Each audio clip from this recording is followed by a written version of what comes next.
Oh Lord, I worship you, we worship you, we worship you.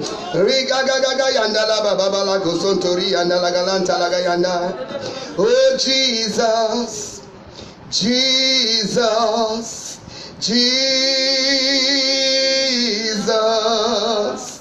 There's just something about your name, Master, Savior, Jesus, like the fragrance after the rain.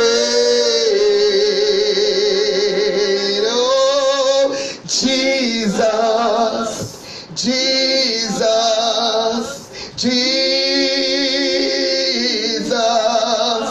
let all heaven and earth proclaim. Kings and kingdoms may all pass away, but there's just something about your name. Oh Jesus, Jesus, Jesus, Jesus. There's just something, worship him, about. Join us to worship Jesus. Hey, Kalabasana. There's something about the name of Jesus. Oh, Master, yes, sir. Savior, Jesus, like the fragrance after the rain. Oh, Jesus, Jesus, Jesus, let all heaven and earth proclaim.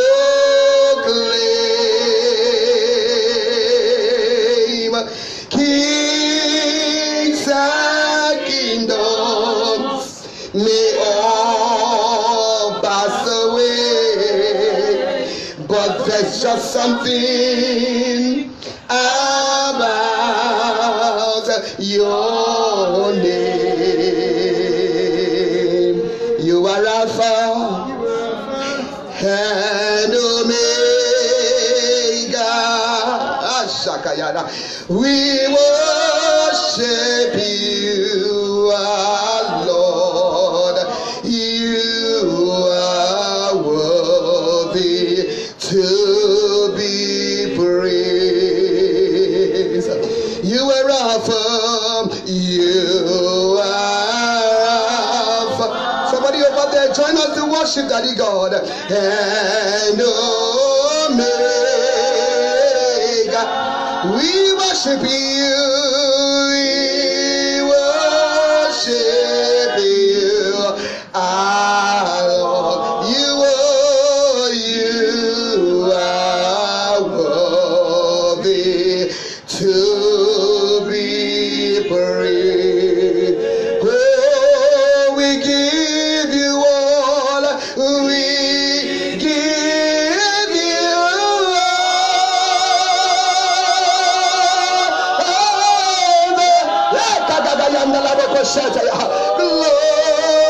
Glory, we worship you. We worship you, our Lord. You are worthy to be praised. Oh, Daddy, we give you all. We give you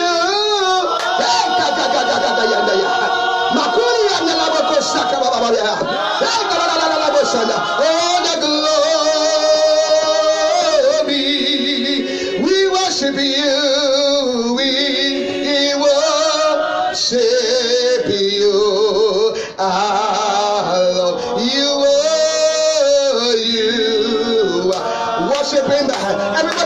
name. Bow before the King of Glory. Oh, we give you all. Hey, hey, Makuli Gaga Yanda. Makala Mama Shana Gayada.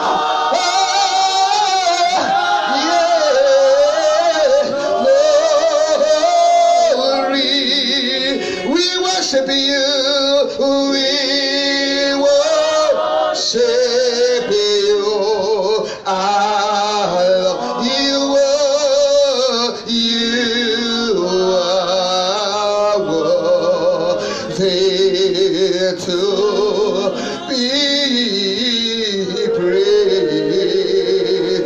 Open your mouth and worship him wherever you are over the world. Worship the King of Glory, the I am that I am. He's the Alpha and Omega, the beginning and the ending. He's the first and the last. Lift your voice and worship him. Regelebo kotori and la galebra kashanda la galanteya. Lebo boboli and la baba le kori and la baba. Regelende legelebo kori and la baba kosunda la galanda la gayande. Regaga gayanda la baba le kori and la baba. Lord, we worship you, Lord. Lord, we bow before your throne. We join the 24 elders. We celebrate you, Lord. We glorify your name. There is no one to be compared with you, Lord. Hallelujah, hallelujah, hallelujah. Regelebo kosenteri and la baba and la galanteya. Regelebo kosunda la galanda la baba and la gayande. Oh, blessed be your name. In Jesus' mighty name, we have worshipped our Daddy God. Amen. Hallelujah. Hallelujah, hallelujah, hallelujah. God bless you, my precious brothers and sisters. God Almighty has kept us for another time in His presence. You are all welcome in the name of Jesus. Amen. I want to thank God for you. I can see my brother, I can see my sister over there. I thank God for giving you the grace, for providing for you the time, the health, the grace to be here. Please, I want to invite your friends, invite your families, invite everyone that you would like to be on this global altar. And I know that the Lord God Almighty will bless you for reaching out to somebody in the mighty name of Jesus. Amen. I want to appreciate all of you who have been coming, who have been sharing these messages.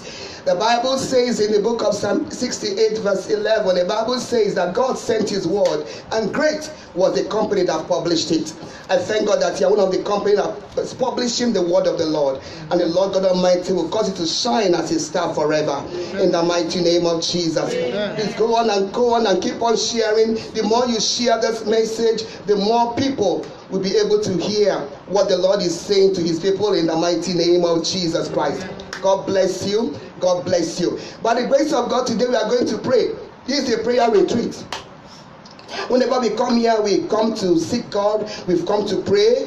We've come to receive daily meal from his heavenly presence.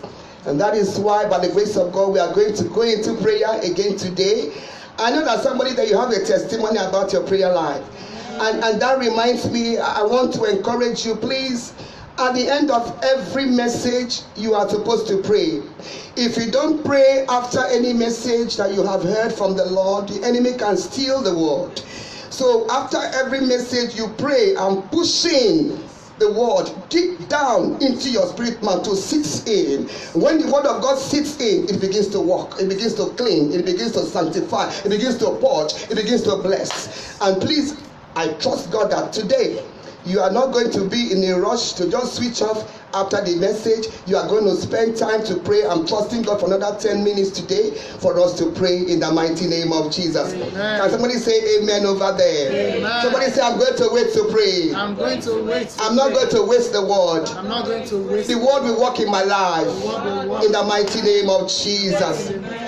We are still celebrating the Lord and we want to commit our hearts to him, to receive the word so that we can pray his will. And by the grace of God, we have some songs we want to ask the Lord to open our eyes to see him. We have not come here for show or fame. We have not come here to come and exhibit ourselves. We have come because we need the Lord. And that is why by the grace of God, I know the Lord God Almighty, he will touch everyone here and will have an encounter individually in the mighty name of Jesus. Amen. Thank you, Father. Thank you. Open my eyes, Lord. I want to see Jesus, to reach out and touch you and say that I love you. Open my ears, Lord, so that I may listen. Open my eyes, Lord. I want to see Jesus. Your eyes on the sparrow, and your hand it comforts me. From the ends of the earth to the depths of my heart, let your mercy and strength be seen. Oh, you call me to your purpose,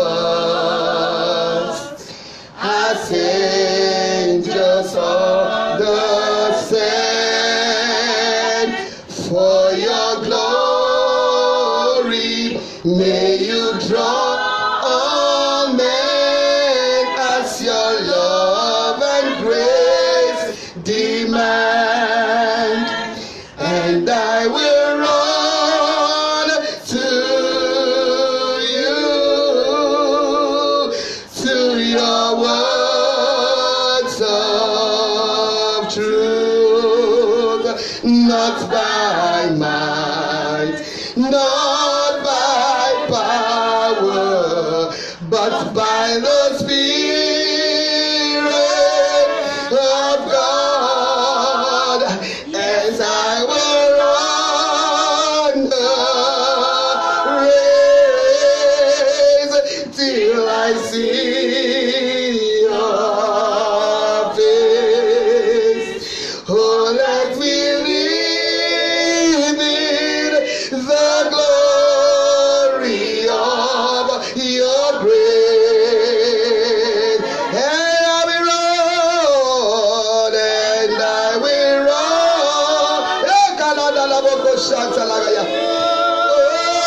Oh, to your words of truth, not by might, not by power, but by the Spirit. Oh, and I will run the race till I see your face. Oh, let me live in the glory of your grace. Bow your head and begin to talk to the Lord. Bow your head and begin to pray wherever you are. Lord, I will run the race. I will run the race till I see your face. I will run to you. I will not run to any man. I will not run to any man. I will run to you, Lord. I will run the race till I see your face in glory, Lord. Open your mouth and pray and say, Lord, I need your strength, oh God. I need your grace, oh God. I need your strength, oh God. Shower me, Lord God Almighty, with strength from on high. The one that I need, oh Lord, for the journey ahead. Strengthen me, my Father. Open your mouth and pray wherever you are. Don't shut your mouth, my beloved. Open your mouth and pray. You need to pray. Receive strength for yourself.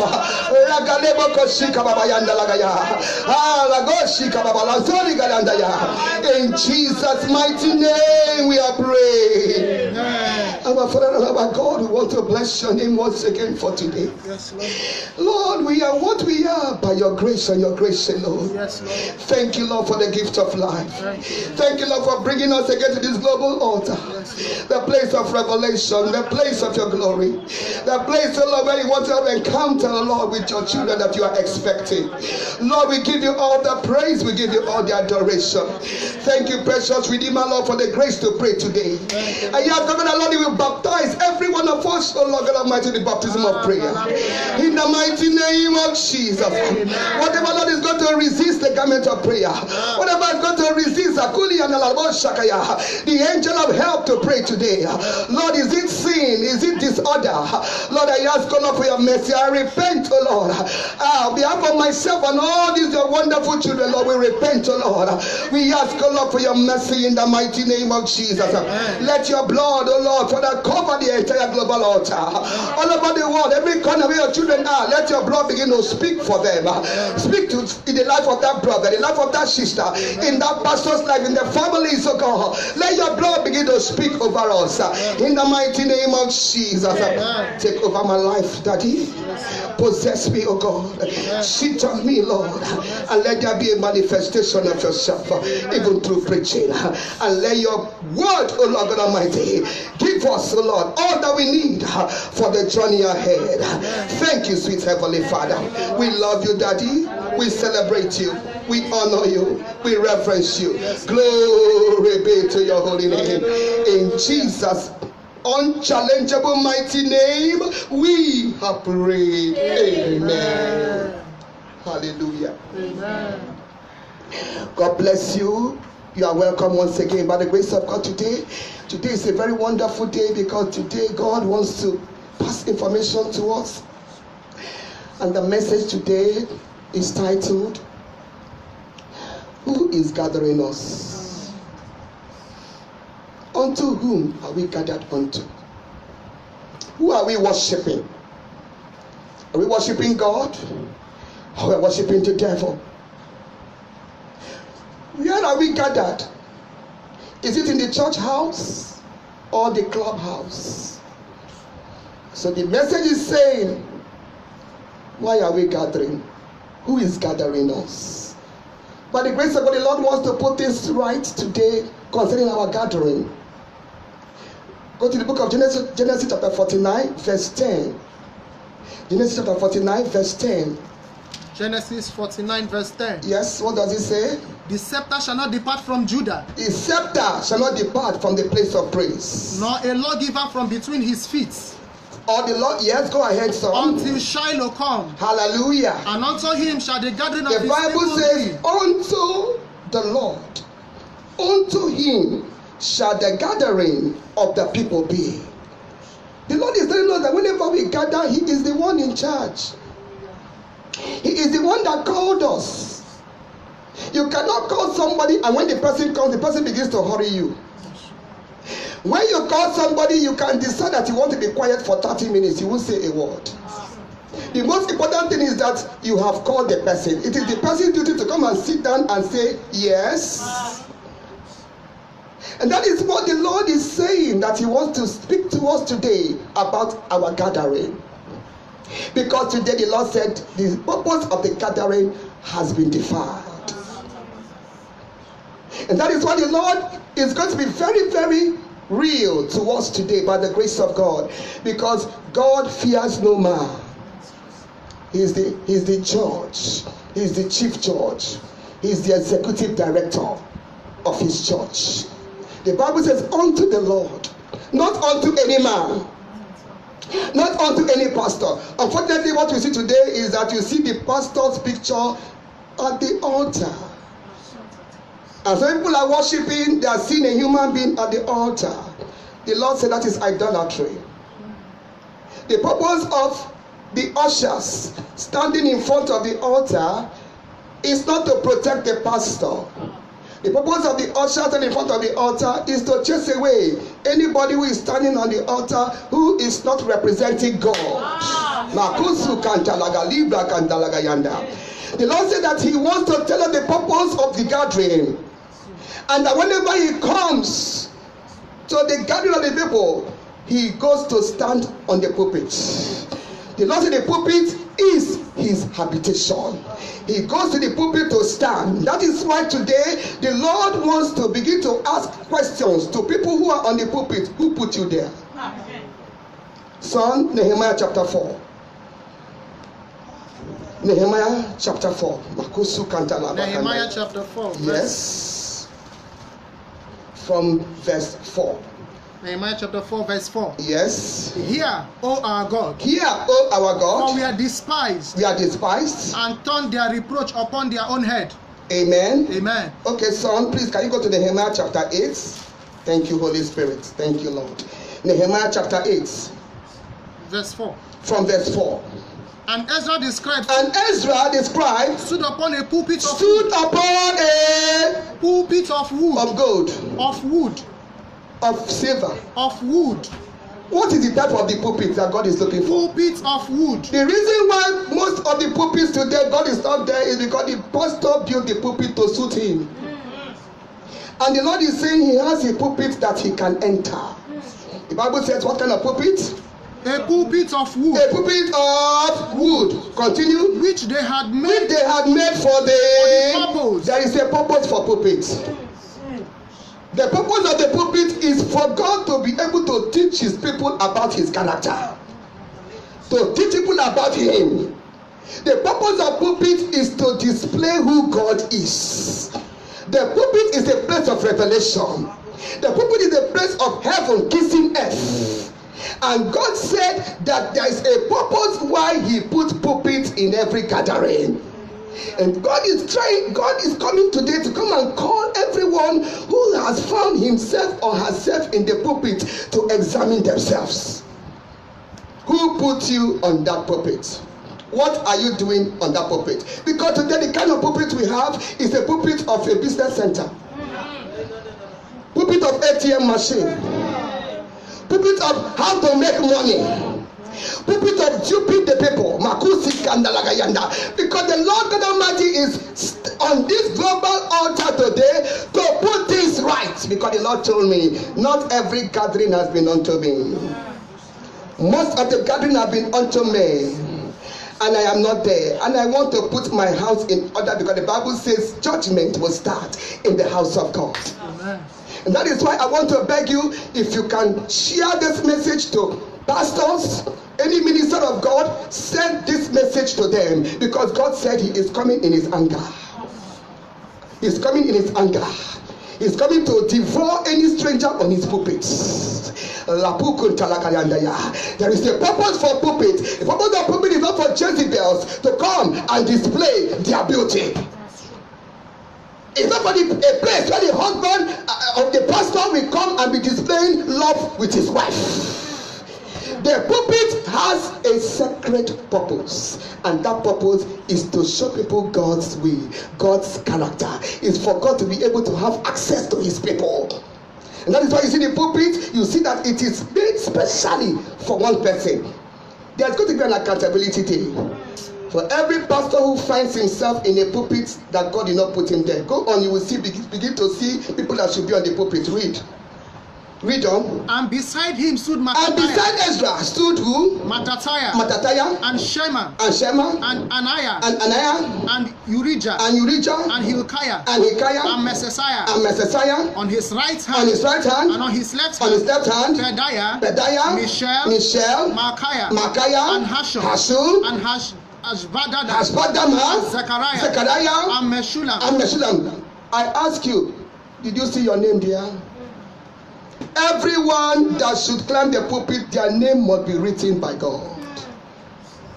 If your name is not on God's list of people that should be on the pulpit and you find yourself there, you shall give account of who put you there. You will give account because some people that are there, it is their mother that said, God, I want my son to be a pastor. I want my son to be climbing pulpits. And so you are there because of mother's wish. Like the case of James and John to Jesus. And so maybe your wife is claiming that me too, my husband can be pastor. And because of your wife, you have entered the pulpit. The Lord said pulpit is name by name. Because he wants everybody on the pulpit that he has put to give account of what they did on that pulpit. Your name must be on a pulpit that God has designed. Read on, son. And Ezra opened the book. And Ezra opened the iPad, the book, the laptop, the book, the handset, the book. What did Ezra open on the pulpit? The book. The Lord is saying it is time for everyone go to the pulpit to ask him what he wants to be opened there. What did Pastor Ezra do? And Ezra opened the book. Ezra opened the book. We are in the sight of all the people. In the sight of who people? All the people. The entire congregation must see a book, because there is something that happens to people when they see the Bible. Read on. For he was above all the people. He was above. God put you above all the people, sir. That is why the pulpit is there. He put it there for a purpose, and the purpose will be released today. In the mighty name of Jesus. Amen. Read on. And when he opened it, when he opened the book, all the people stood up. There is power in the word of God. That as he opened the book, the power of God came out of the book and made the people to stand without being told to stand. Hallelujah. People respect God when they see the book. There is orderliness when people see the book. The Lord will return the book back to the pulpit. Amen. In the mighty name of Jesus. Amen. Read on, stood up. And Ezra blessed the Lord. And Ezra began to worship the Lord. The great God. The great God. And all the people answered. And some people. All the people only answered. The choristers. All the some people are pressing their phone in church. And all the people some people answered. Are chatting. And all the some people went to wee-wee. And all the Bible said because God had seen his proper place on the pulpit, as God began to use Pastor Ezra to minister, everybody was subject to God. Everybody worshipped God. Everybody said what? Amen. What did people say? Amen. Amen is the name of God. Amen. So be it, so let it be. That is the meaning of amen. People began to recognize God, not the God of the pastor, not the pastor, not the minister. People recognized God. God said, I want my recognition back to my church. Because I have been sent out, I want myself, the Almighty God, to be recognized in my churches. People said what? Amen. People said amen. Read on. With lifting up their hands. They began to lift up their hands. And they bowed their heads. They bowed their head. They forced them. And they bowed their heads. Did they force them? No. They willingly worshiped God because they saw him. They saw God in his pulpits. Even though a man was dead, they were seeing God. Read on, son. And worshipped the Lord. No, they worshipped the pastor. And worshipped the Lord. They worshipped the church. And worshipped the Lord. They worshipped the beautiful dome. And worshipped They worshipped the golden pulpit. And worshipped Who did the people worship? The Lord. They worshipped the Lord. Go on. With their faces to the ground. They did not look at the face of any man. They were looking at God. They bowed down their head. They became nothing. The rich and the poor, the old and the young, everybody was equal. In the presence of God, everybody is the same. Nobody is special. Everybody is the same. How many of them bowed down? And they bowed. And all bowed down. Continue. Also Joshua. And Bani. And Sherebiah. And Jamin. Go on. And Jacob. Yes. And Shabbatai. Yes. Don't be bored with these names, because that is how your name is too. The way your son, their name is, that is how your own is too. As their name is looking strange to you, your own too is also strange. Like my own is Nkechi. Yes. That is how your own is Marisa. That is how your own is Ngozi. That is how your own is, whoever you are over there. Somebody shout hallelujah in the name of Jesus. Hallelujah. Go ahead. And Hodijah. Yes. And Maseiah. Yes. And Kelita. Yes. And Azariah. Yes. And Jozabad. Yes. And Hanan. Yes. And Peliah. And the Levites. You know, some when they come to this part of the Bible, they don't read it. They say etc. etc. There are some words that are not in the Bible. You cannot see etc. in the Bible. etc. is not there. You can't see let's see how it goes. You can't see probably, maybe, sorry. There are some words that are not in the Bible. There's no etc. If God is looking for 6 people, it is 6. He will not abbreviate. He will not say, let us just call it 7. God is a God of specific. Every name is important. He said, and whose name was not found in the book of life. God is a God of name. He's a God of detail. He's a God of specific. He's not going to abbreviate just to please anybody. He knows what he is looking for. Read on. And the Levites cause the people to understand the law. The pastor, their work is to make people understand Bible. Their work is to pieces Bible. Their work is to explain how to worship God. Because God told me not every worship he accepts. If you like shed tears, if you like roll on the floor, prostrate, devil does not mind you clapping, jumping, singing, sweating, doing all those things, playing instruments. He doesn't mind. For you don't worship God according to the standard of God. And that is why to worship God, we must be taught. We must be taught how to worship God, God's way. And that is what the work of the ministers of God, pastors, the Bible says, they cost the people. They make sure that the people understood the word of God. Read on. And the people stood in people stood in their place. There was no disorderliness. There was no arrogance. There was no pride. There was no, I want to live my life. I want to do my own. People stood in their place. People understood the law. People behaved themselves properly. There was no need for people to begin to be pushed here and there. No shouting. This we are done decently and in order. Why? Because the proper pastors were in their place. And they didn't put emphasis on themselves. They didn't put emphasis on how they traveled to America, how they traveled to Germany, how they did this miracle, how they did that miracle. They presented the honor of the pulpit to the people. They presented God. And people saw God. And fear of God came upon the people. People worshiped God. And they became quiet. Nobody moving up and down. Nobody making any noise. People were quiet to receive from the Lord. We don't. So they read in the book in the law. So they read the book of the Lord, of God, distinctly. Clearly. Someone say clearly. Clearly. Distinctly. They read the word of the Lord clearly. They didn't mix it. They didn't say we are not too sure. They read it. It was clear because God was in charge. God was there to dissect his word. God is the one that prepared the table. God is the chief cook. The work of the pastor, the work of the minister is to serve.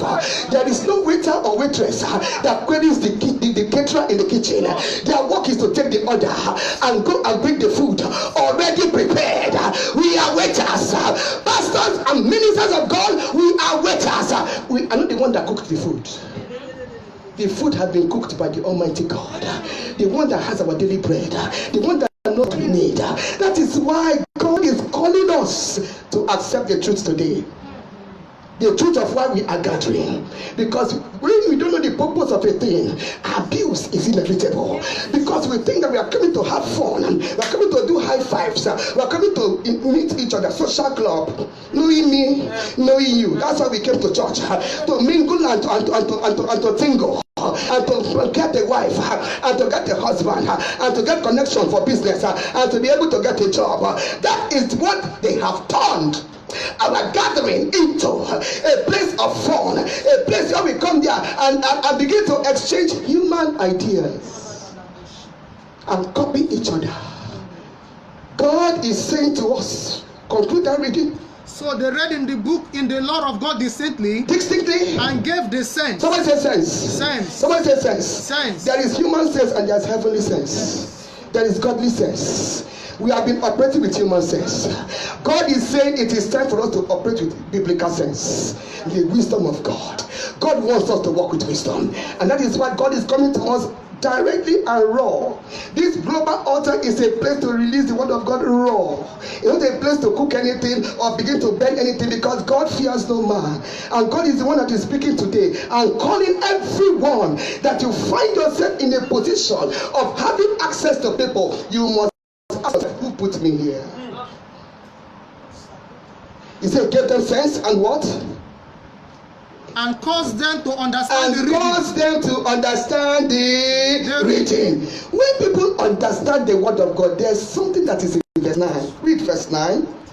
and Nehemiah, which is the Teshatar, yes, and Ezra the priest, Ezra the pastor, the scribe, and the Levites, that taught the people. That taught people must be taught. Church is for teaching.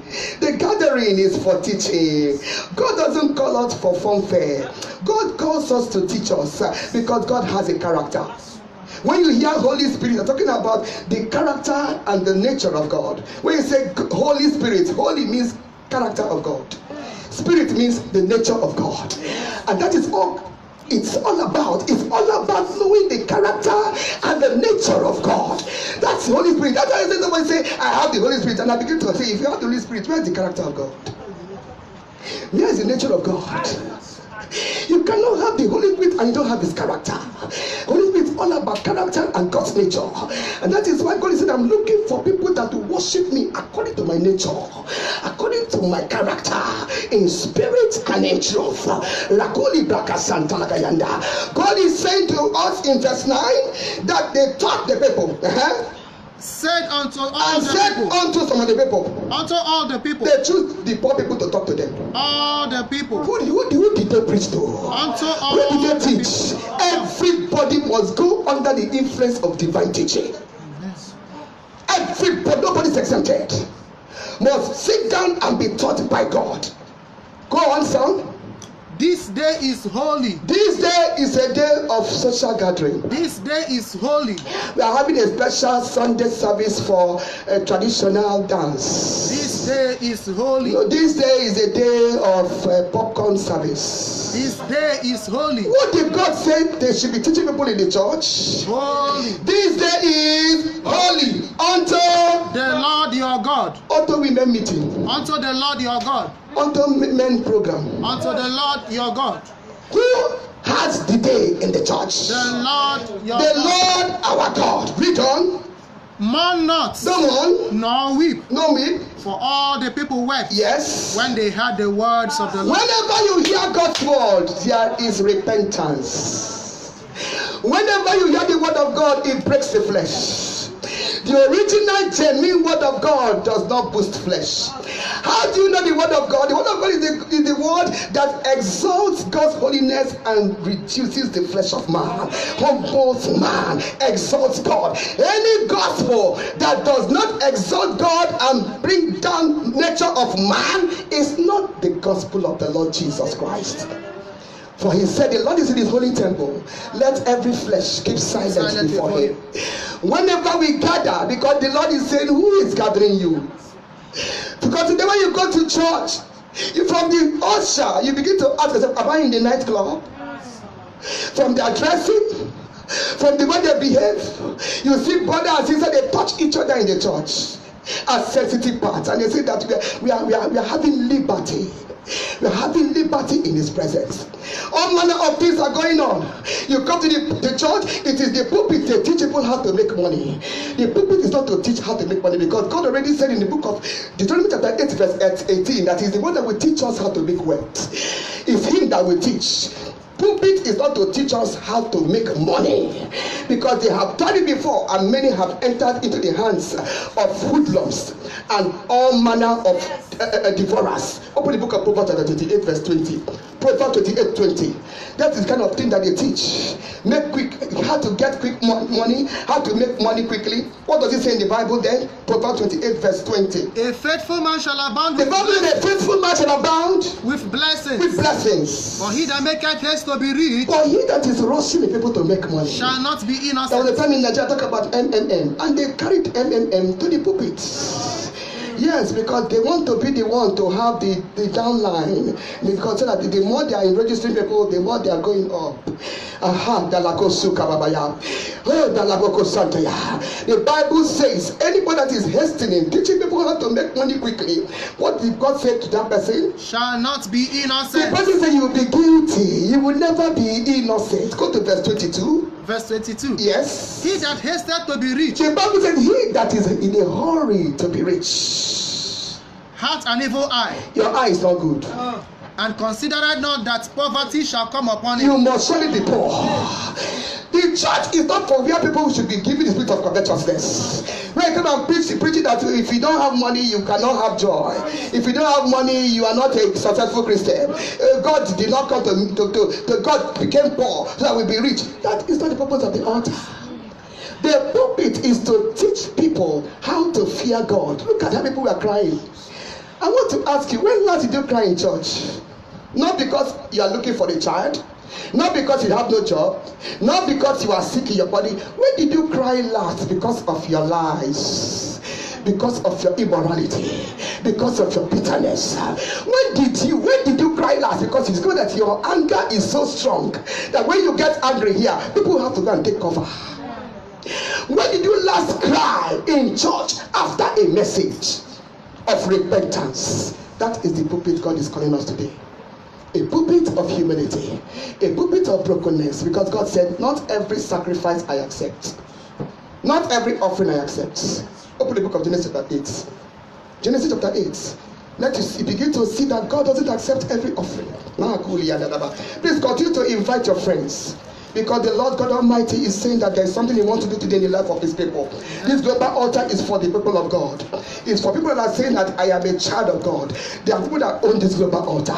Because God Almighty says it is time for us to come out clean and do this according to His will. Verse number 20. Genesis chapter 8 verse 20. What does He say? And Noah builded and Noah. After God remembered Noah, after the experience of the ark, and God destroyed the whole world except Noah and his family, what happened in verse 20? And Noah builded an altar. And Noah builded an altar unto the Lord. Unto the Lord. And took of every clean beast. And took of every clean beast. Somebody say clean. Clean. Not just beasts.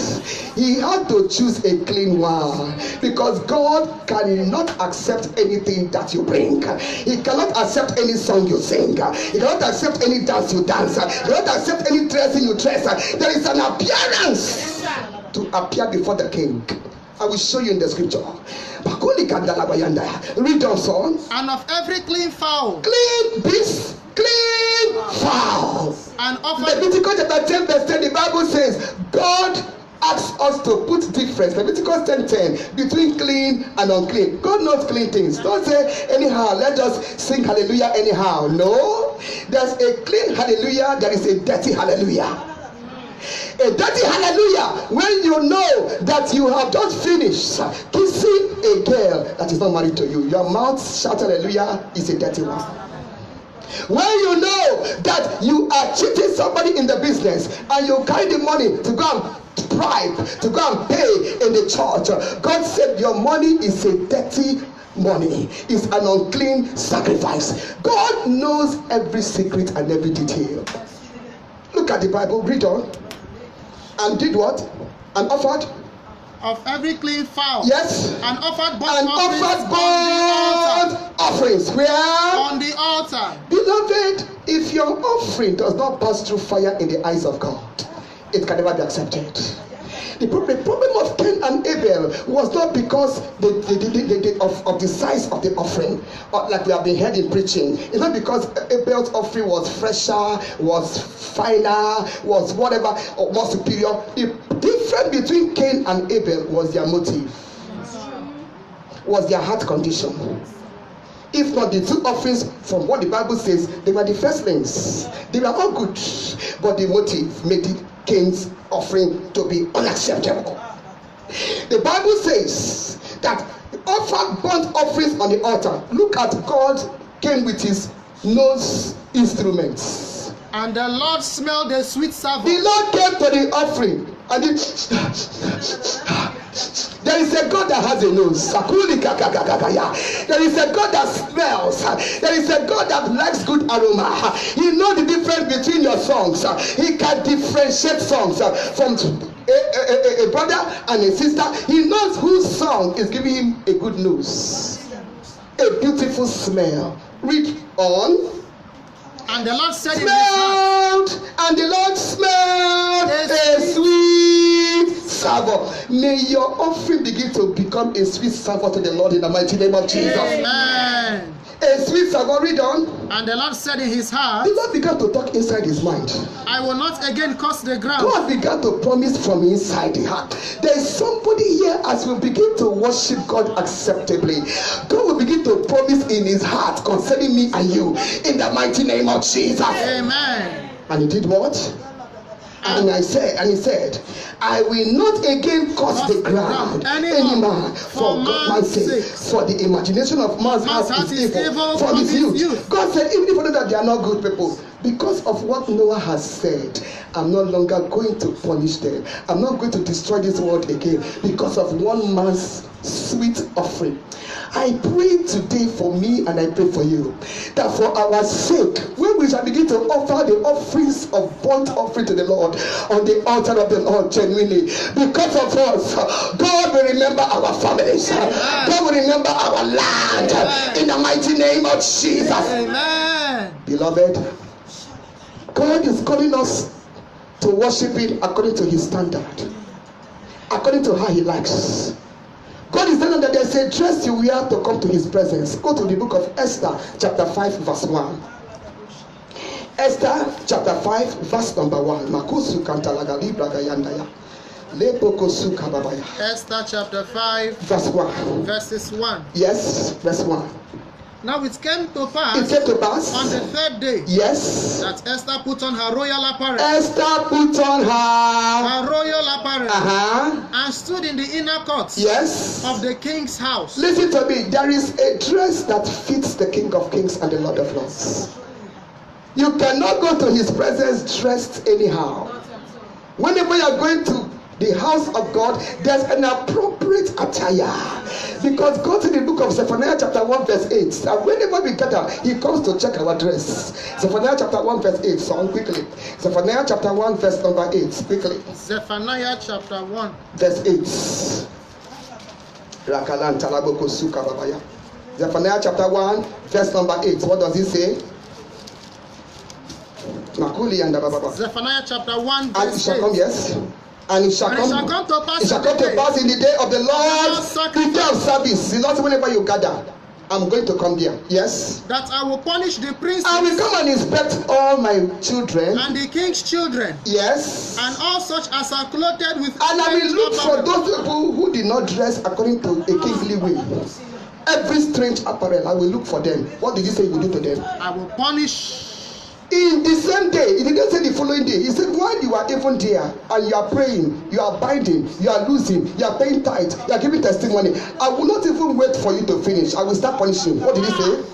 Verse 9. Yes. In the same day, before you share grace, will I punish all those. I will punish all those that live on the threshold. Yes. Which fill their masters' houses with violence and. The Lord said, I will first of all check your dress. After checking your dress, I will start the same day to start punishing people. Where did God say the punishment will be? In his house? Yes. You know, in those days when I got born again, my beloved, when I got born again in those days, when we come and gather before the Lord, we don't give God time. That's why I look at today, people are having 3 services, 4 services, 5, and I'm wondering, when will the Lord move? When will God do something here? No wonder when we come and say, I'm feeling God. You don't feel God. I will tell you that we are not permitted to feel God. I will show you in the Bible. When God showed me this thing, I was screaming. I said, what? God said, you can't feel me. If Moses can see my back, he had no Holy Ghost. How can you be feeling me with the Holy Ghost? When I come born again in the fellowship, when we gather like this, God can decide to use 1 hour to be giving prophecy. And the prophecy that God gives us is not that I'm going to give you dress. God will call people by name and say, Ikechi, you have been stubborn. I saw what you did yesterday. God call us name by name in our fellowship and call ourselves. The whole fellowship know our hidden secrets.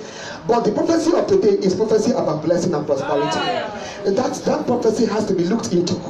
Because the real prophecy of God is not concerned about our dress and our food. It's concerned about what is making our presence to be strange in his presence. He's looking at what is making us that if he wants to bless, he's going to block his blessing. He's checking at our lifestyle. And God says, unto him shall the gathering of his people be. And he is going to determine what to do to his people. He is He's not going to come there to come and impress anybody. He's a God that confronts our sin. And that is how we lived our lives. And it made us to be very conscious. When we come to the fellowship, we come to the fellowship to seek the Lord. We come there to hear what the Lord has to say. There are songs we used to sing. God has something to say. God has something to say. Listen, listen. Pay great attention. For God has something to say. When we are singing that, we'll be vibrating. We'll be vibrating. What is God going to say? And God speaks words that make us to repent and leave the fellowship transformed. I ask you again, when last did you cry after a message in church? When last did you weep and say, Lord, I'm not leaving this place. I will weep until you come and touch me and change my life. I'm not going home until I see that this anger, I see that this lying spirit, this lust, this masturbation, this heart that cannot forgive, until it dies on this altar. I'm not going home. When last? We are not permitted to feel God. That good people is why we are not changing. 1 John chapter 1 verse 1. 1 John chapter 1 verse 1. 1 John chapter 1 verse 1. Yes. That which was from the beginning. Which was from the beginning. Which we have heard. We have heard. Which we have seen with our eyes. We have eyes. seen with our eyes. Which we have looked upon. We have looked upon him. And our hands have handled. Our hands have handled. Of the word of life. Of the word of life. For the life was manifested. The life that still was manifested. And we have seen. We have seen it. And bear witness. And bear witness. And show unto you. That is how we can witness. That is how we can bless. That is how we can worship God. And show unto you that eternal life which was with the Father and was manifested unto us. That we have seen and felt. Seen and felt. Is it felt that is there, sir? Which we have seen with our eyes. And which we have looked upon. And our hands have handled. Verse 3, please. Verse 3. That which we have seen. That which we have seen. And heard. And felt. Declare we unto you. And felt. And heard. I feel the glory of God. And heard. I feel God. And heard. Oh, I feel the anointing. And heard. You cannot feel anointing. You can't feel God. The Bible says you handle him. You touch. That is how we sang that song. The Bible says you see. I see the Lord. I see the Lord. Exalted above the worship of the people of the earth. I see the Lord. Worship him, everybody. Worship him. See the Lord today. I see the Lord. For my eyes have seen the King, the Lamb upon the throne, who reigns forevermore.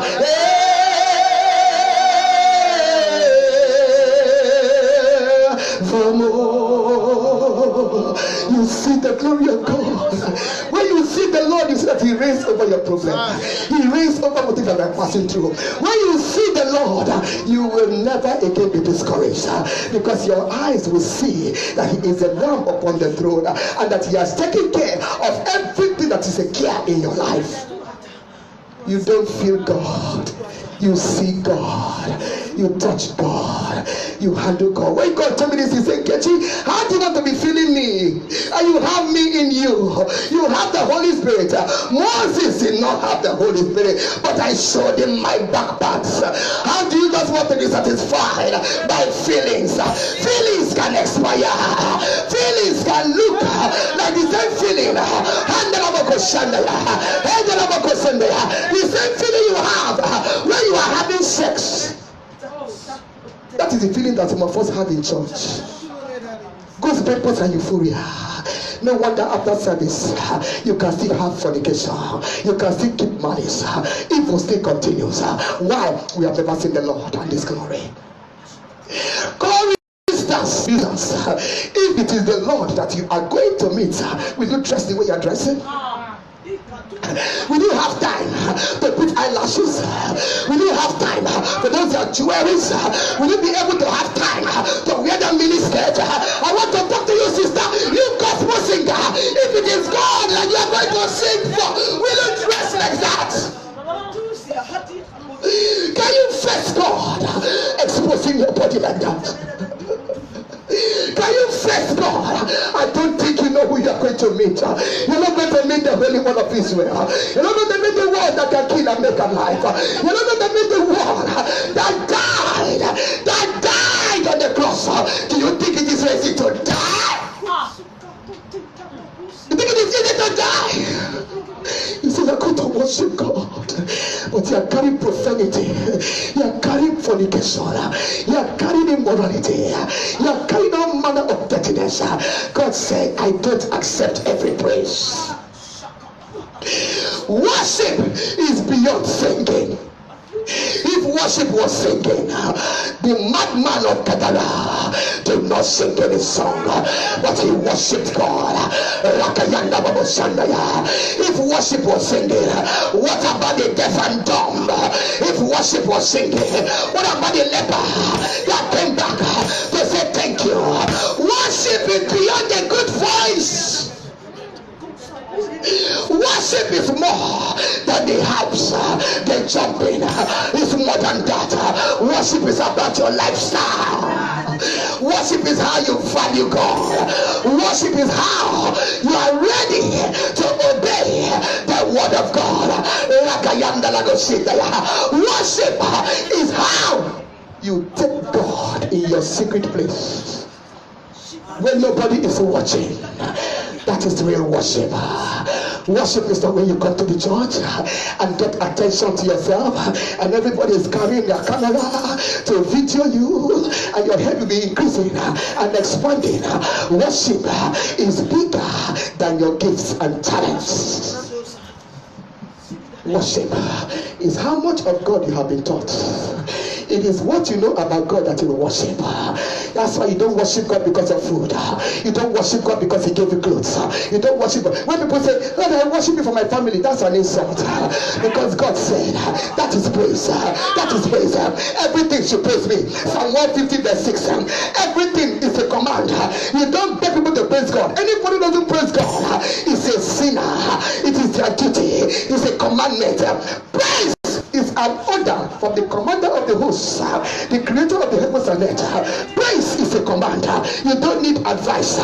You don't need teaching. You must, because the cattle are worshiping, they are praising God. The trees are praising God. The birds are praising God. The mosquitoes are praising God. Everything that God made. Psalm 150 verse 12 he said, praise ye the Lord. Psalm 150 verse 6 says, let everything that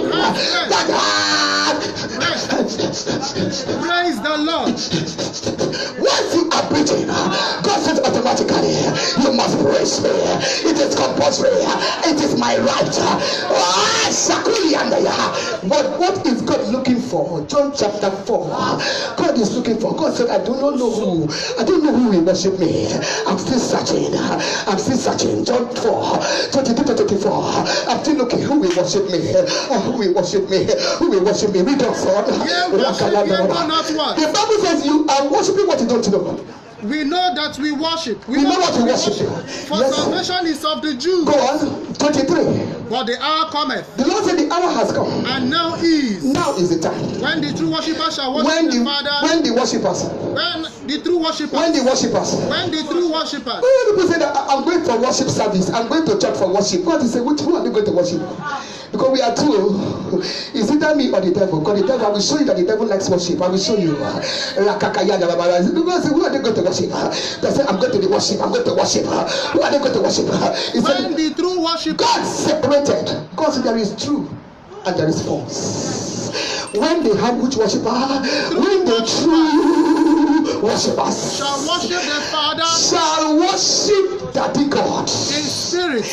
In his nature. And in truth. And his character. In spirit and in truth is when your spirit man has been joined with God.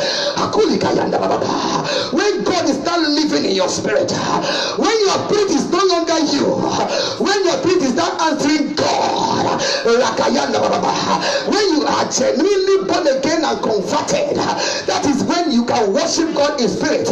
Worshiping God in spirit is not when you are doing like this, when you are shaking like a leaf. Hallelujah.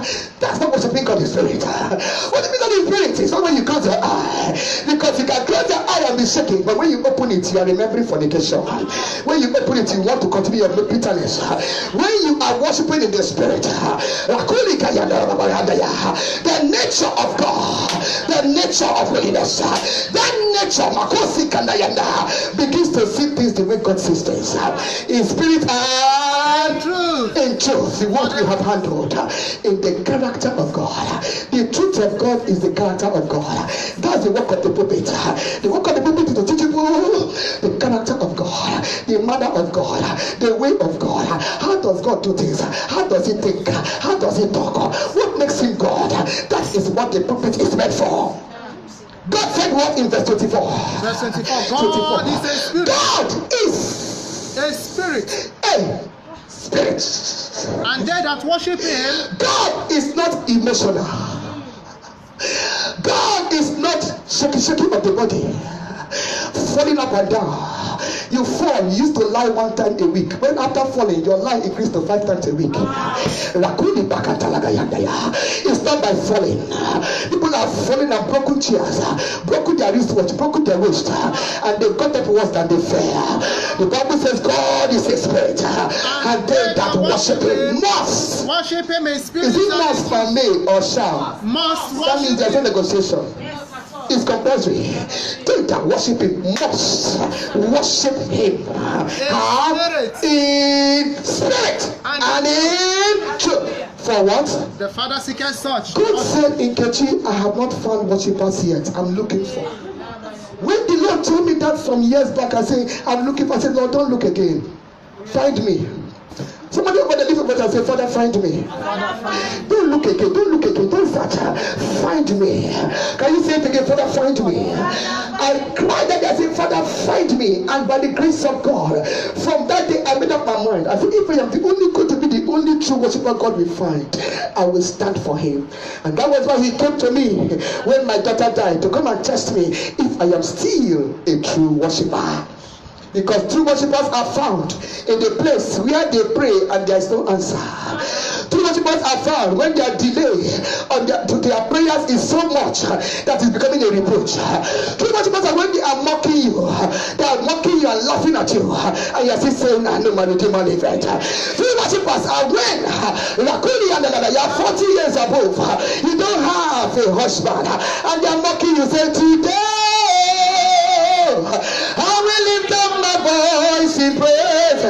True worshiper, like me, your husband dies and there's no money. Oh, for I know you are always there for me. A true worshiper is that one that they tell you, if you do not commit fornication or adultery with me, I will not give you a job. And she sees the salary. Salary is $10,000 a month. And she walks away and kind of Bible, Almighty God, you are my all in all. A true worshiper is that one that don't finish paying their tithes and giving offering. And when they went home, ambulance came in the night and buckled their home and stole their things and they carried their Bible. No matter what I face, whatever comes my way, I will praise the Lord. True worshippers do not worship God because of this. They worship God because he is God. He is I am that I am, unchanging changer. He is eternity that inhabits eternity. We worship God for who he is. You don't worship God because of something. You don't worship God because there's a song that we sing in Nigeria which the Lord told me, these songs do not glorify me. There is something that makes me come into your presence, my helper. That is the reason why you are coming, because you are looking for something. You are a thief. You are worse than Judas Iscariot. You are not meant to come to his presence because of something. You come. His presence is in you. You are not the type that you want to feel God. You know that God is with me, and you stand with that knowledge that God is with you because you have handled him. Somebody shout hallelujah. The Lord said, I select offering, I select gift. I do not say take anything that I see. Not any song you bring I take. Not anything you come and display. All these dance steps that they carry to church today. I begin to ask myself, am I in the house of a witch doctor? Who is gathering us? Who is telling us about God? Who is instructing us about God? Who is giving us the way that God wants us to worship him? God wants us to answer that question today. I ask you again, sir, who put you on that pulpit? Because everyone will give account of what they did on the pulpit. Everyone will stand up there before God. Sister, they are giving you position because of a donation. Sister, you climb the pulpit. Who put you, sister, on that pulpit? Are you meant to be on that pulpit? And one wonder when you climb there, you begin to command everybody because they have given you a pulpit. God is calling us to real repentance today because God says judgment is coming. I'm bringing down my rod. You just saw in the book of Zephaniah, God said, I will not wait till tomorrow. That same day, I will start releasing punishment. That same day, I will start dealing with people. God says, those that worship me in spirit and in truth, they are the ones I am searching for. Somebody say, Father, find me today. Pray that prayer. Father, find me today. I want to worship you in spirit and in truth. In Jesus' mighty name we have prayed. If Jesus was to enter the church today, look at what he did in the book of Matthew chapter 21. The only time I saw Jesus violent, Matthew 21. Quickly, son. Matthew chapter 21. Read from verse number 12. Matthew 21 from 12. Matthew 21 verse 12. Yes, sir. And Jesus went into the temple of God. Jesus entered church. And cast out all them that sold. As he entered, he said, people are selling here. They are doing seminar on 5 ways to become billionaire. Any pastor who says, I raised 10 millionaires in my church is a businessman. You don't raise businessmen. You don't raise millionaire. You raise men of prayer. You raise daughters of Zion that walk in holiness. You raise men of the word. You raise men that can die for Jesus Christ. We are not called to raise millionaires. What did Jesus do when he saw them playing in the church? And cast out all them that sold. Jesus went there to discuss with them. And cast Jesus out all Jesus said, don't sell.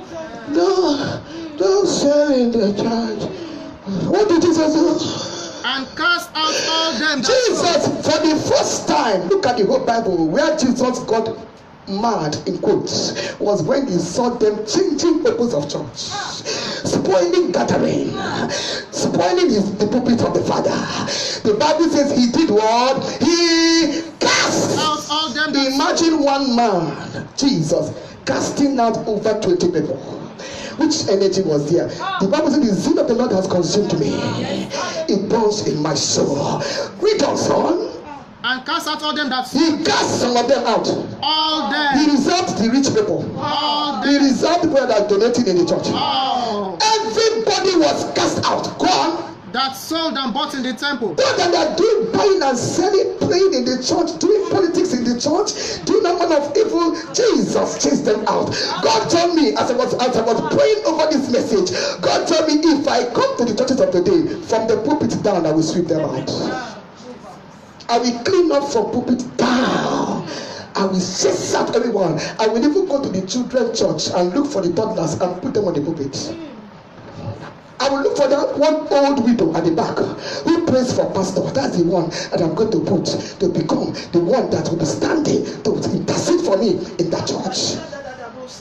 What did God say he did to them? And overthrew the tables of the money. He turned their table upside down. God said, very soon, all those thrones and exalted altars that men have raised for themselves, He's going to turn it upside down.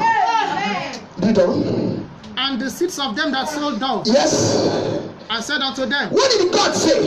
It is written. The Lord said, it is written. My house shall be called the house of prayer. My Father's house, the gathering of the people of God, shall be called the house of prosperity. House of prayer. House of concerts. House of prayer. House of coming to dance all manner of mercy and shaku shaku. House of prayer. House of prayer. Read on. But ye have made it a But the devil. But ye. You know what they do today when things are going on? They say it's the devil that caused it. The devil that caused it. The Bible says, you are the one. You pastor. You deacon. You elder. You have turned it to what? A den of thieves. You have brought in devils and thieves and robbers into the house. God chased them out. But look at what happened in the next verse. It's blowing your mind. It will blow your mind. Look at the next verse 14. Look at the 14. And the blind and the lame. As soon as the buyers and sellers were sent out, miracle began to take place. Read it. And the blind and the lame came to him. That came to Jesus. I want to beg you, sir, if you know you cannot represent God, leave there. Let the blind come. Let the lame come to Jesus. You are blocking Jesus. You are blocking them. They cannot see Jesus. They are seeing your golden ring. They are seeing your designer suit. They are seeing all your big laptop. They cannot see Jesus. Leave their puppets. Let people that want to see Jesus see him. The blind are outside. The lame, they are outside. And what did God do to them? And he healed them. He healed them. Did they give seed? No. Did they donate money? No. Why do you use the pulpit to tell people that until they bring money they cannot be healed? The lame, the blind, they came. They met their Jesus, and Jesus had compassion on them because many pastors have no compassion on them. Their compassion is for their belly and their families. They don't care about the people. And God said it is time for you to either repent or give space, because God is coming massively to the church. God is ringing a bell. A warning bell is coming, because this message, the way I'm looking at it, is that there's going to be a part 2, because God is saying, I want to clean up my house. Do you know that Jesus flogged them before they left? John chapter 2 verse 15. Jesus flogged them. He didn't just pursue them. He gave them cane. Like this Bible, this is a cane. God is sending cane today. This word of God is a cane. John chapter 2 verse 15. Holy Ghost, I thank you because your work is about to be restored. What did he say? And when he had made a scourge of smoke from verse 14, son. Verse 14. And found in the temple. Jesus found in the temple. Those that sold. Those that are selling oxen and sheep. You come to church, sister. You put goods in your boot and come to church. You went to Dubai. You bought goods. You put your boot, and then during service, you are writing note to people say, after service, I have things in the car. After service, let me in the car. You put things to come and sell. And people began to check. Their mind is time is going. They want to quickly go and select things that you brought in your car. You have turned the church to a place of merchandise. Because you are the pastor's wife, you use your position to begin to sell things to the members, and when they are afraid, they want to still maintain their position in church, they begin to patronize you. You sell trousers to them, ma. I know a pastor's wife who was selling cream to enlarge bum for women. She has the cream. When they rub the cream on the buttocks will enlarge. And she didn't just sell it, she also did networking. She was introducing people to it and saying, if you want to make money, this thing it makes money, we make money. Woe unto the pastor's wives that bring things to corrupt people of God, to force them, because the people are afraid of your exalted position. That you say, if you are this pastor, if you are this pastor's wife, you are cursed. A costless cause cannot stand. Your cause makes no sense because Jesus has condemned you. Read on. And found in the temple those that sold oxen and sheep. Yes. And doves. Yes. And the changers of money. Yes. Look at verse 15. Look at what Jesus did. As he said them, he didn't talk. What did he do? And when he had made. When Jesus saw them, he went outside. He arranged cane. Someone say cane. He arranged cane. He drove them all He out. came with cane and began to wipe them like animals. There are many animals in the church. There are many goats, there are cows. I don't care the position they are. God said he's going to flog them out. The season of flogging has come, because God said it's no more time for betting, because the people of God must be ready for his coming. We blow the trumpet from this global altar. Prepare ye the coming of the Lord. Prepare ye the coming of the Lord. That is why the Lord is flogging. He's chasing away those that are blocking his glory from being revealed. The Bible says he did what? He drove some of them out. He drove them all out of the temple. He not said nobody will remain, because if we remain one, they will pollute the others.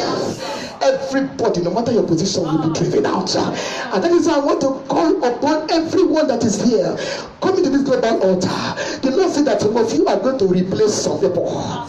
There's going to be a replacement of people who have refused to prepare the people for his coming. God, there's one small boy, a little Joash, a little teenager. He has been seeing you in your secret.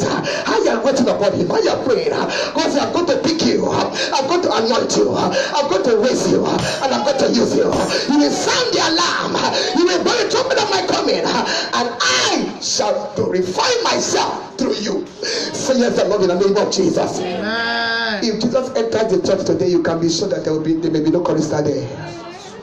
He will chase away the keyboardists, because he saw what the keyboardists did last night. He saw that the keyboardists went to the nightclub and came on Sunday morning to play keyboard. If Jesus enters church today, I doubt if he will see up to 2 that will be able to pass his tests, his standard of holiness. We will soon be praying. But God said there's a call in the book of Joel chapter 2. There's a call in the book of Joel chapter 2. From verse 15. Joel chapter 2, 15 to 20. We are going to read this passage as the Lord will help us, and then we'll begin to pray. Somebody say amen over there. Amen. Read on. No, go to from verse 12. Son. From verse 12. Read quickly. Joel chapter 2 from verse 12. Therefore also now, saith the Lord, turn ye even to me with all your heart. God is calling us to repentance. And with fasting. And with weeping. I want to ask you, child of God, do you still have water in your eye? Do you still weep? Because this is a season where every child of God will be repenting every day. The Lord said that enter the season of everyday repentance. Every pregnant woman knows that when they are going for antenatal, initially it will be monthly. Then it will be, as they are getting closer to delivery, it will be 2 weeks. As they are getting closer, it will be weekly. Until the time when it be, sometimes it becomes to become days. Till the time when the woman will give birth to the baby. God said we have reached the time of daily repentance. Daily repentance, because it is getting thicker and thicker in darkness in the world today. Read on, son. Therefore also now, saith the Lord. Go to verse 13. Verse 13. Yes. And rend your heart. Rend your heart. Clear your heart. Stop all this physical. People say they are fasting. People say they are fasting. They are crying to God for coronavirus. When you look at even the way they are dressed, you know that this one, their heart is far from God. You look at the one that is fasting for God to remove coronavirus, that is killing people. Your lips are red. Look at him, brother. His hand is in his pocket. You are praying with hand in your pocket. You still remember to even rub perfume. You still remember that you need to dye your hair. Your hair that is gray, you are turning it to black. You see, you are looking for God. You put a part, you decorate your hair. You are still driving big car. There's no spirit of humility. No money. No time. Your heart is not being torn. And God said, that is not a heart for me to come and help. Rend your heart. Go on. And not your garment. Yes. And turn unto the Lord your God. Turn unto the Lord your God. For he is gracious. God said, I am merciful. I am gracious. Slow to anger. My anger. Look, you know that the reason why God is blessing you is not because you are too much, or because God is blessing you because He wants to woo you. He wants to lure you to repentance. That's why He's blessing you.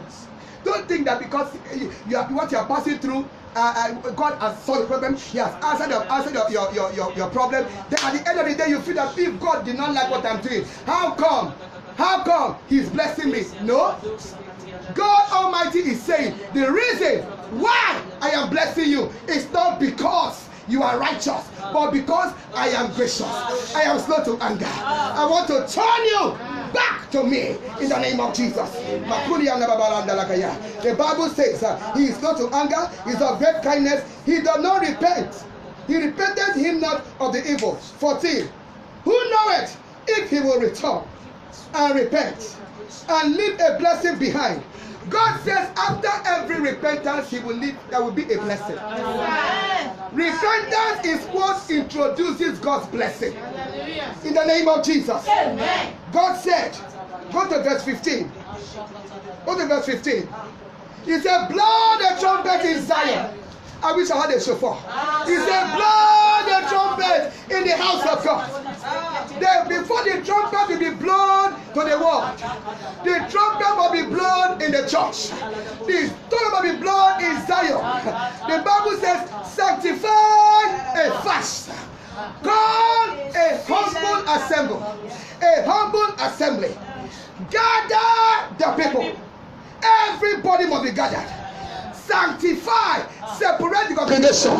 The congregation must be separated. It's not a mixed multitude. God said, before I can help us, before I can help the church, before I can help the people, they must sanctify the congregation, not the multitude. Yes. There's a difference between congregation and multitude. Sanctify the congregation. People that congregate to me, people that are gathering to me, people that are seeking me, people that have taught the word, people that have gone through training. Sanctify the congregation. He says, assemble the elders, the old ones, the ones that have gray hair, the ones that do not dye their hair, not ashamed of being an elder. He says, assemble the elders, gather the children, stop keeping them outside. Don't tell the children to go eat biscuit and sleep. Gather the children are the target of the devil. The devil wants to collect all of our children, and you keep them outside. You bring in the rich people. You keep people that you feel that they are the one that should be in church inside the front row. If anybody should be in the front row, it's the children. It is the children. He says, gather the children and those that are sucking breast. God said, before I can have mercy, even though they are breastfeeding, they will stop breastfeeding. All the breastfeeding mothers, nursing mothers, everybody go on suspension of your feeding. If you are looking for the glory of God, if you gather before the Lord, He is the one that will tell you how to fast. You cannot fast according to your own terms. You cannot pray to God in the way you feel He will answer. Your offering, you cannot give God offering and say, Lord, because as I give you this offering, because of this offering, put an end to coronavirus, put an end to barrenness. Who are we to command God to put an end? He said, everyone that want to hear from me, gather. Come together. No honeymoon. You want to marry, postpone your wedding. You don't get married, close your door. Come out of that room. No sex. You cannot be telling me you are seeking God and you are still having fun. You are still sleeping with your husband. As legal as it was, bride and bridegroom, God said, close that door. Stop all this your sex. But what you need now is my mercy. What you need now is my help. You cannot be having fun and having pleasure and you expect me to come and help you. The church is not ready for God's help. Because when the church is ready for God's help, the devil is a liar today. You can see the anger of the enemy. The enemy is raging. In the name of Jesus, wherever you are, I begin to pray. Begin to pray, call upon God.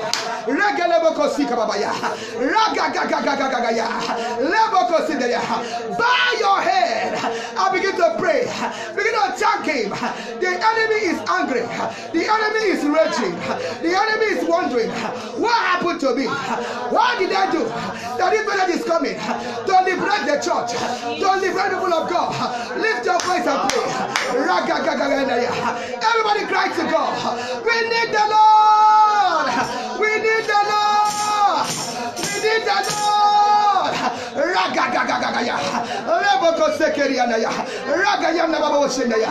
Father, we need you, Lord. We need you, Lord. Have mercy, O God. Have mercy, O God.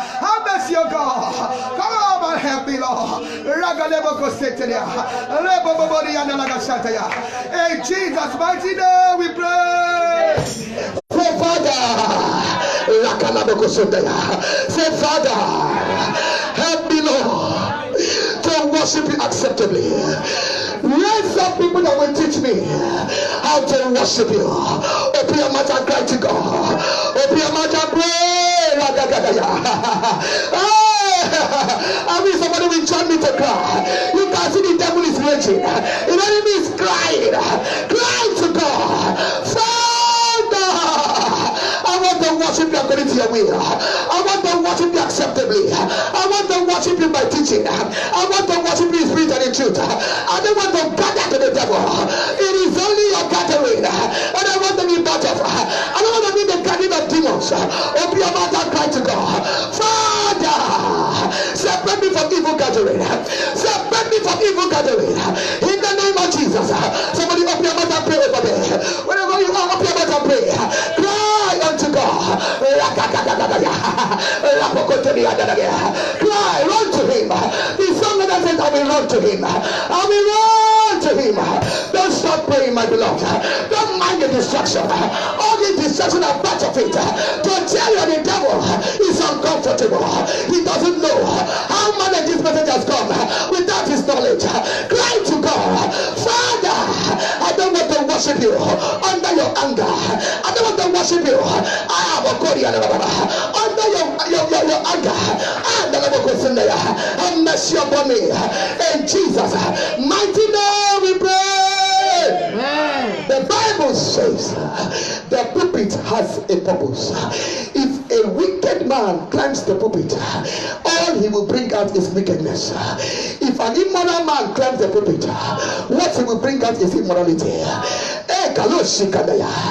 are going to pray and say, Father, every negative influence that came from any pulpit upon my life, and I said amen to that pulpit, and it affected my life. Father, deliver me today. Put that influence, put the negative influence, the negative influence that is making me. Let me focus on you. Let me focus on a human being. Looking for men, not looking for you. Open your mouth and pray. Cry unto God. Every negative influence that have made me not to see Jesus, but to see human being. My Father, my God, I call upon you. Root out that influence. Can somebody open your mouth and pray over there? Please don't keep quiet over there. Cry unto God. Lift your voice and pray. Father, I come out from every negative influence from the pulpit against my destiny, against my soul. In the name of Jesus. In Jesus' mighty name we pray. We're going to pray and say, Father, every spirit of pomposity and pride and arrogance that makes me not to humble myself before you, Father, today I sacrifice it on the cross. I lay it down. I lay it down. Open your mouth and pray. I lay it down. I lay down the spirit of arrogance. I lay down the spirit of pomposity. I lay down the spirit of pride hovering over my life. They're making up to look at my face. They're making up to consider me. Father, today I humble myself before you. I humble myself before you. I humble myself before you.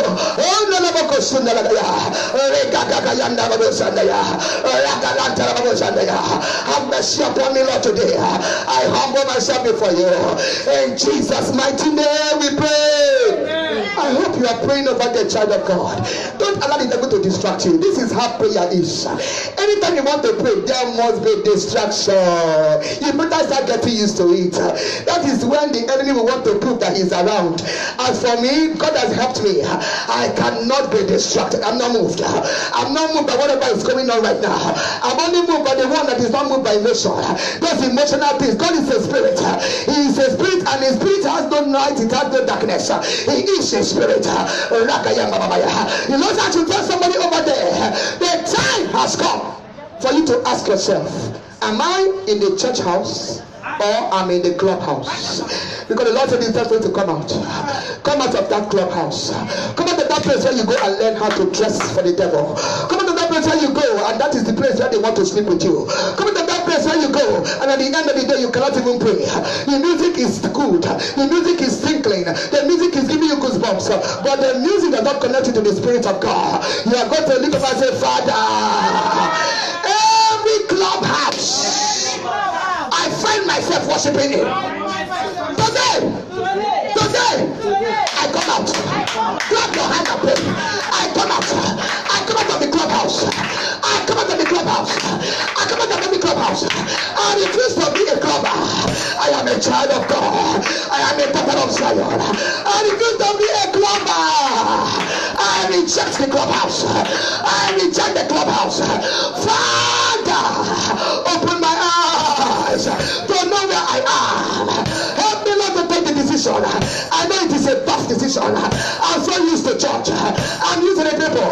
But it is a clubhouse. And every clubhouse is a hell house. Every clubhouse is given to the devil. Father, deliver me, O God, from worshiping in a clubhouse. In Jesus' mighty name we pray. I hear a voice saying, are you worshiping me or you're worshiping the devil? The Lord is saying, are you worshiping me, God, or you are worshiping the devil? You are worshiping the devil when your focus is more on your problem and what you will get from God than on God. You know you are not worshiping God. Until your attention gets out of all your problem and all the things you feel you are looking for, you are not yet worshiping God. You are going to open your eyes, your mouth, and cry to God. You are going to pray and say, Father, forgive me. In any way that I've been worshiping the devil without knowing. The only time I cry is when I'm looking for money. When I cry when I'm looking for job. When I'm looking for husband. When they are mocking me, that's when I cry.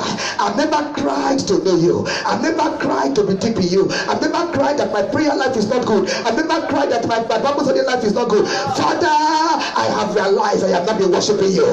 Open your mouth and cry to God. It's not by your singing. It's not by the good voice. It's not by your dancing. It's not even by your jumping and whatever you have been doing. It is by praising and worshiping God according to his standard. Lord, I am sorry. I repent of every demonic worship. I repent. When you are worshiping your problem, you are worshiping the devil. When you are worshiping yourself, you are worshiping the devil. When your mind is not on God and pleasing God, you are not worshiping God. Lord, have mercy upon me today. I want to worship you, Lord. I want to worship you, Lord. I want to worship you, Lord. You alone. You alone. I want to worship you, my Father. Ragayanda Babo Santaya, Libra Kunda Lagalantaya, Ragagayanda Babo Sundaya, Libra Kunda Lababo Sundalagalantaya. Lord, I want to worship you, and you alone. In Jesus' mighty name we pray. We're going to pray 2 more prayers and then we will close. And if Jesus tarries, we continue on Friday. You're going to pray. You find yourself in the pulpit. You find yourself with microphone. You are going to pray and say, Father, am I supposed to be on this pulpit? Show me and confirm to me. Can you open your mouth and pray? This is a very delicate prayer. Pastor, you entered there because somebody put you there just to use your money. But you know you're not a pastor. You see your struggle in the secret place. You entered there because your mother said, I want to have a pastor child. You entered there because your wife says, I want pastor as a husband. You know that you are not a pastor and you are on that pulpit. They put you there, you're a teenager, they put you a pastor. You're a youth, you know you are still struggling with girls. You know you can't even read the Bible. You know you don't have a Christian life, but they made you a pastor. And now you have to act up. You have to act and behave like a pastor when you are not. You are going to say, Father, please, if I am not supposed to be here, please, Father, in your own way, help me to step down. Strengthen me to step down. Many are going to step down because God said you are going to give account. You are in the wrong place. That is not where I put you. Pulpit is by name. You are going to come out of that pulpit because the devil will kill you on that pulpit. The devil has set the date he's going to bring you down, that you are going to slump on the pulpit. And God is saying, now is the time to come out of that pulpit because your name is not on my list. You are here on your own. You are the one that called yourself. I never called you. Cry unto God. Oh, ye minister of God. Oh, ye my brother, my sister. You are there because somebody put you there. You are not there because God put you there. Tell the Lord, Father, the grace to step down. The grace to come out from this bondage. You are in bondage. I think you are in bondage. Cry unto God. I said, Father, I come out in the mighty name of Jesus.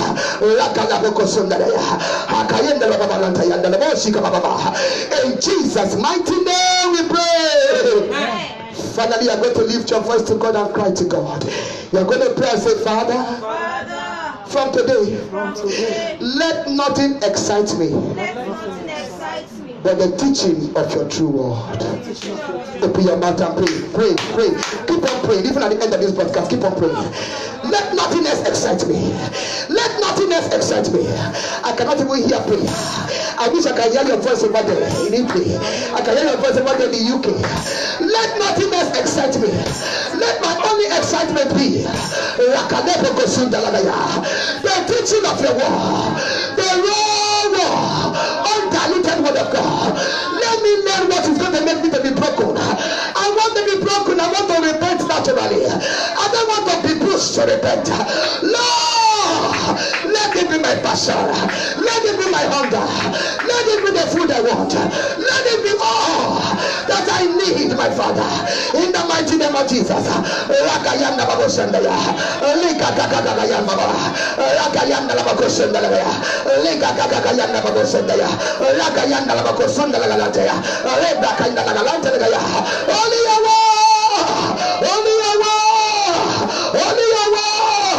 The truth of your word. That's all I need, Lord. That's all I need, Lord. That's the teaching I need. I need the word.